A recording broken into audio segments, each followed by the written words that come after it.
عبيدك من شتات في شتات أتاك وأنت. اللهم صل على سيدنا محمد وعلى آل سيدنا محمد وبارک وسلم۔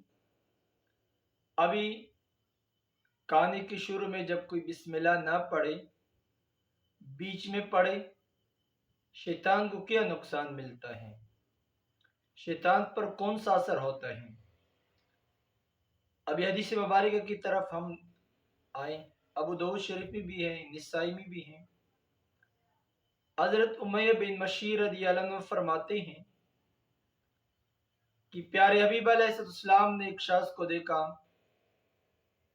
وہ کھانا کھا رہا تھا، کھانے کی شروعات میں اس نے بسم اللہ نہیں پڑھا، بیچ میں اس نے بسم اللہ اولہ واخرہ پڑھ لیا۔ شیطان جو کھانا کھا چکا تھا، اس نے کھانا بالکل اگل لیا، یعنی اس کے پیٹ میں جو کھانا موجود تھی، پیٹ کے اندر جتنا کھانا موجود تھا اس کو سارے کو نکال دیا۔ تو ہمیں یہ درس ملا، انسان خطا کا پتلا ہوتا ہے، انسان سے غلطی ہوتی ہے، انسان بیچ کی چیز ہے، فرشتے بھی نہیں ہے، فرشتے سے بالکل غلطیاں نہیں ہوتی ہیں، اور شیطان بھی نہیں ہے، شیطان سے ہر حال میں غلطیاں ہوتی ہیں، انسان بیچ کی ایک چیز ہے، تو اس سے غلطیاں ہوتی ہیں، ایک عمل بھول بھی جاتا ہے۔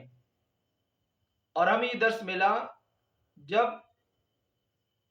کھانا کھا رہے ہیں، آپ سے بسم اللہ بول گیا، بسم اللہ اولہ آخرہ پڑھ لیں، تو شیطان نے جو کھانا کھا لیا، اس کے پیٹ کے اندر جتنا کھانا ہے وہ بالکل اگل لیا، بالکل پھینک دیا، باہر نکال لیا۔